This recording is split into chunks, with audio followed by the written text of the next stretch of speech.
इसका last part लेकर आ गई, जिसके स्टार्टिंग में हमें सेंग से दिखाई जाती है जो अपने कंपटीशन की तैयारी कर रही होती है, मींस उसका प्रोजेक्ट बना रही होती है। और दूसरी तरफ जोशु दिखाया जाता है जो अपनी कंपनी बनाने के लिए जगह देख रहा होता है, कई जगहों को देख रहा होता है, पर एक फाइनली उसे जगह पसंद भी आ जाती है और फिर उस जगह को सेट वगैरह करता है, जिस चीज की जरूरत होती है उस चीज को लेकर आता है। और उसने अपने काम में न्यू न्यू लोगों को भी रखना होता है, तो वो इसीलिए इंटरव्यू भी लेता है। और सेंग से उसकी रूममेट दिखाई जाती है जिन दोनों ने ही प्रोजेक्ट बना लिया था। अब इन दोनों के सबमिट करने की बारी आती है, दोनों एक साथ ही सबमिट करती है। सबमिट करने के बाद काफी खुश हो जाती है कि फाइनली हमने अपना काम कंप्लीट कर लिया, अब इनको बस रिजल्ट्स का वेट था। और दूसरी तरफ हमें जोशु दिखाया जाता है जो सांग्याना अपने एक दूसरे फ्रेंड के साथ होता है। इतने में जोशु का तीसरा फ्रेंड भी आ जाता है जो इतनी दूर से सिर्फ जोशु की वजह से आता है, क्योंकि जोशु को उससे हेल्प चाहिए थी। ये सभी दोस्त मस्तियां वगैरह कर रहे होते हैं, बातें वगैरह कर रहे होते हैं और जोशु सांग्यान से कहता है कि मैं तुम्हारे पेरेंट्स से मिलना चाहता हूँ। तो सांग्यान कहता है कि सच में? तो वह कहता है कि हाँ, मैंने सोच लिया है, मैं उनसे जाके सेंची के बारे में बात करूंगा और देखो हम फैमिली बन जाएंगे और तुम मेरे भाई बन जाओगे। इसी तरह उसे भाई भाई कह कहकर तंग कर रहा होता है। बाकी दोस्त भी सांग्यान को तंग करने लगते हैं। इतने में जोशु को सेंची की कॉल आती है, तो सेंची की कॉल उन्हें दिखाकर कहने लगता है कि तुम लोग तंग तो नहीं होगे? तो सभी कहने लगते हैं कि हाँ हम होंगे, पर फिर भी जोशु उनके सामने कॉल अटेंड कर लेता है और सेंची से बात वगैरह करता है, उससे खाने वगैरह का पूछता है कि तुमने खा लिया। और सभी दोस्त तो उसको देख ही जा रहे होते हैं कि देखो किस तरह बातें करने लगे हुए हैं। अपनी सिस्टर की कॉल के बाद सांग्यान उसे कहता है कि फिर कब आ रहे हो मेरे घर पर? तो वो कहता है कि जब भी तुम्हारे मॉम डैड फ्री हो तुमने मुझे बताना है, उन्हीं से तुमने टाइम लेना है। और फिर जोशु को टाइम मिल जाता है, सेंची के घर पर पहुंच जाता है। उससे आगे से लेने के लिए सांग्यान आता है, तो सांग्यान को कहने लगता है कि तुम मेरे साथ बैठोगे और तुमने वहाँ पर कोई भी उल्टी सीधी बात नहीं करनी। तो वो कहने लगता है कि ठीक है, नहीं बोलूंगा, और उसको अपने साथ अंदर ले जाता है। अंदर जाते साथ ही सबसे पहले मिलने के लिए सेंची की मॉम आती है, जो से कहने लगती कि तुम इतना सब कुछ क्यों लेकर आए हो, इसकी कोई जरूरत नहीं थी। और फिर इसके बाद सब इकट्ठे बैठकर खाना खाने लगते हैं, जिसमें जोशु को समझ नहीं आ रहा था कि बात कैसे करूं, और फिर वहाँ से वॉशरूम का कहकर चला जाता है। और खाने के बाद सब इकट्ठे बैठकर टी पी रहे होते हैं। वहाँ पर अब जोशु सेंची के बारे में बात कर लेता है, कहने लगता है कि आपने पहले मुझसे एक बात की थी, पर मुझे उस बात का मतलब समझ आ गया है, मैं इसीलिए यहाँ पर आकर अपना काम करने लगा हूँ और मैं सेंची के साथ सच में सीरियस हूँ। मैं उसको कभी भी धोखा नहीं दूंगा, बल्कि ये सब मैं उसके और अपने फ्यूचर के लिए कर रहा हूँ। अब इतनी बातें सुनने के बाद सेंची के डैड कहने लगते हैं कि जो पहले मैंने तुम्हें बात कही थी वो हमारी वजह से नहीं, बल्कि मैंने ये बात सेंची के लिए की थी ताकि उसको आगे जाके किसी भी तरह की कोई भी मुसीबत ना देखनी पड़े। तो जोशु कहने लगता है कि मैं समझ गया हूँ। और फिर जोशु स्टार्टिंग से लेकर सेंची के साथ हर गुजारी हुई मेमोरी को याद कर रहा होता है और उसी को याद करते हुए उसके मॉम डैड से कह रहा होता है कि उसने हमेशा मेरा साथ दिया है, कभी भी मुझे नहीं छोड़ा, बल्कि वो छोटी थी उसने बड़ा बनकर दिखाया है। और इसी के बाद इन दोनों के रिलेशन के लिए सेंची के मॉम डैड तो उसे हाँ कर देते हैं। तो जोशु कहने लगता है कि आज पता लगा है कि इतने अच्छे मॉम डैड होना लाइफ में कितना जरूरी है। तो साथ में बैठा सांग्यान कहने लगता है कि तुम्हें मैं नहीं नजर आ रहा, तुम्हें इतना अच्छा भाई भी तो मिला है। तो जोशु उसकी बात पर हंसने लगता है। फिर दोनों घर से कूड़ा उठाकर बाई फेंकने के लिए जा रहे होते हैं। सांग्यान उसे बातें सुना रहा होता है। उन्हीं बातों में जोशु से कहता है कि थैंक्स, तुमने मेरा बहुत साथ दिया है। फिर आगे जाके जोशु को याद आता है कि इसी रास्ते से हम इसी तरह कूड़ा उठाए हुए जा रहे थे और पहली बार मैंने तब सेंची को देखा था। और हमें एक पुरानी बात भी उनकी दिखाई जाती है, जब दोनों एक साथ इसी रास्ते से जा रहे होते हैं तो जोशु उसकी बहन के बारे में बात कर रहा होता है। कहता है कि तुम्हारी बहन ने पेरेंट्स मीटिंग के लिए मुझे कहा है, और वो वाला टाइम भी दिखाया जाता है जब सेंची ने छोटे होते जोशु को कहा था, पर जोशु ने उसे प्रॉमिस भी कर लिया था, इसीलिए उसके भाई को कह रहा था कि तुम चले जाना ना, मैंने उसे प्रॉमिस कर लिया है। तो वो कहता है कि इसीलिए वो मेरी इतनी खिदमतें कर रही थी।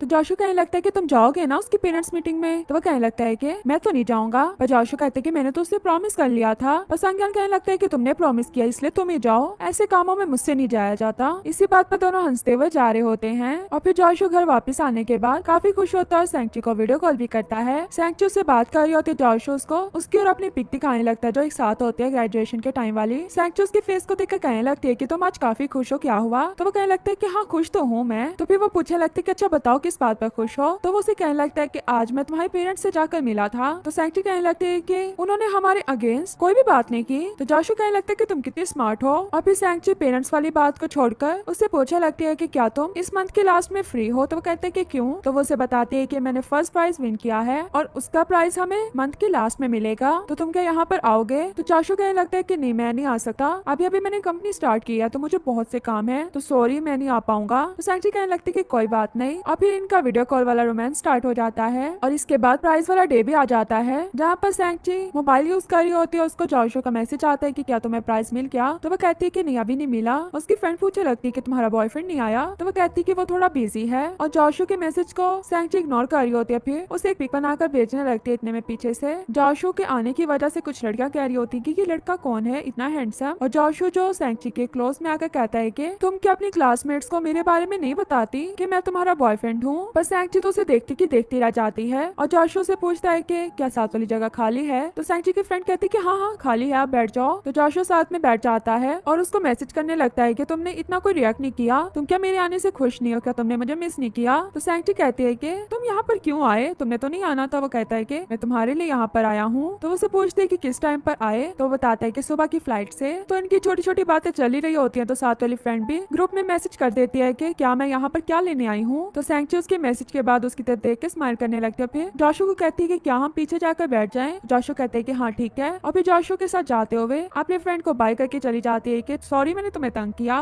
दोनों जब पीछे आकर बैठ जाते हैं तो दोनों को बात तो आ नहीं रही होती पर दोनों एक दूसरे की तरफ देखने लगते हैं। इसी देखने में सैंची से कहने लगती है कि तुम इसीलिए आज इतना तैयार होकर आए हो। तो वह कहता है कि हाँ क्यों अच्छा नहीं लग रहा, और फिर अपने टाई के बारे में कहने लगता है कि काफी टाइट लग रही है। ये सुनकर सैंची उसकी टाइट ठीक करने के लिए जाती है पर जॉशू ने तो उसे अपने पास किस करने के लिए बुलाया था। अब इस किस के बाद तो सैंची दूसरी तरफ देखने लगती है कि कोई हमें देखता नहीं रहा था। अभी जॉशू को कुछ बोलने ही लगता है तो जॉशू कहने लगता है कि अगर तुम्हें किसी करनी थी तो इस तरह बहाने लगाने की क्या जरूरत थी, वैसे कह देती। अब सैंची कहने लगती कि क्या मतलब मैंने, और फिर उसकी तरफ देखकर हंसने लगती है कि चलो ठीक है मान लिया। फिर जॉशू कहने लगता है कि असल में मैं तुम्हें मिस कर रहा था, इतने टाइम बाद तो तुम्हें देखा है। तो सैंची आगे से मिस यू टू नहीं बल्कि हाँ कह देती है। तो जॉशू कहने लगता है कि क्या मतलब। तो वो कहती है कि हाँ मैंने भी तुम्हें मिस किया। और फिर जब जॉशू से देखने लगता है तो सैंची स्माइल करने लगती है और इतने में जॉशू को बैक स्टेज भी बुलाया जा रहा होता है क्योंकि जॉशू ही इस प्रोजेक्ट को रिप्रेजेंट कर रहा था और साथ ही साथ उसने फर्स्ट प्राइज भी देना था। तो सैंची उसके बाल वगैरह सेट करके उसे भेज देती है। और फिर जब जॉशू को स्टेज पर बुलाया जाता है तो सैंची उसकी वीडियो बनाने लगती है पर उसको किसी भी साइड से जॉशू ठीक से नजर नहीं आ रहा होता। तो जॉशू भी अपना माइक आगे ले आता है और फिर बाकी सबसे सॉरी करने लगता है, कहता है कि मेरी गर्लफ्रेंड को ठीक से एंगल नहीं मिल रहा था तो आई थिंक मुझे लगता है कि आपने उसको ब्लॉक किया हुआ है। यह सुनते ही जो आगे खड़ी थी वो साइड पर हो जाती है और सैंची तो इस बात के बाद जल्दी से अपना फोन रख देती है और बाकी सब फ्रेंड्स तो उसके लिए इतना खुश हो रही होती हैं। और फिर सैंची की देती है और बाकी सब फ्रेंड्स तो उसके लिए इतना खुश हो रही होती हैं। और फिर सैंची के प्रोजेक्ट को चलाया जाता है जो प्रोजेक्ट सैंची और जॉशू की लाइफ पर ही था। जॉशू को तो वो प्रोजेक्ट काफी अच्छा लगता है। फिर कहता है कि फर्स्ट प्राइज की विनर सैंची को स्टेज पर बुलाया जाता है। जैसे सैंची उठकर स्टेज पर आती है तो जॉशू उसे प्राइज देता है और फिर उनकी एक ग्रुप फोटो होनी होती है जिसमें जॉशू सैंची को पकड़कर पिक बनवाता है। और फिर ये सब जब ग्रेजुएट हो जाते हैं तो इस चीज को सेलिब्रेट करने के लिए सभी बाहर आते हैं। इनके साथ जॉशू भी होता है जो इनकी वीडियोस वगैरह बना रहा होता है। और फिर सब जब थक कर लेट जाते हैं तो खुश भी हो रहे होते हैं कि हम ग्रेजुएट हो रहे हैं पर उदास हो रहे होते हैं कि हम इलादा हो जाएंगे। इसी में सैंची निंग के बॉयफ्रेंड के इशारे को देखते हैं कि निंग को यहाँ से भेजो। तो सैंची भी कहती है कि निंग तुम्हारा मेकअप नहीं ठीक, मेकअप को ठीक करके आओ, देखो हमने पिक्स भी तो बनानी है। तो वो ये बात सुनते साथ ही अपने फ्रेंड के साथ वहाँ से मेकअप ठीक करने के लिए चली जाती है। बाकी फ्रेंड्स भी इस प्लान में शामिल थी। उसके जाने के बाद सभी उसके बॉयफ्रेंड के साथ मिलकर उसके लव कन्फेस की तैयारी वगैरह करने लगते हैं, उसके लिए हार्ट बनाते हैं और फिर निंग की भी आंखें बंद करके उसे लेकर आया जा रहा होता है। सैंची उसे जैसे पकड़कर अंदर लेकर आती है तो आंखों के आगे से हाथ हटाने पर निंग सैंची के लिए इतना खुश हो रही होती है क्योंकि ये सब निंग के लिए नहीं था बल्कि सैंची के लिए था। इतने में पीछे से जॉशू भी आ जाता है फ्लावर लेकर और जैसे सैंची जॉशू को देखती है तो दूसरी तरफ से देखते कि उसके मॉम डैड और सांग्यान भी वहाँ पर आ गए हैं। उसके मॉम डैड तो उसे देखकर काफी खुश हो रहे होते हैं और फिर जॉशू भी उसे कहने लगता है कि मेरी लाइफ में तुम्हारे आने के बाद मुझे पता लगा है कि मैं भी अच्छा इंसान हूँ, मुझे भी कोई प्यार कर सकता है। ये कहते हुए जॉशू रोने लगता है तो सैंची उसके आंसू साफ करने लगती है और फिर जॉशू नीचे बैठ के उसकी तरफ रिंग करता है और कहने लगता है कि क्या तुम मुझसे शादी करोगी। सभी उसे कहने लगते हैं कि हाँ करो, उसके डैड भी कहते हैं कि हाँ करो। तो सैंची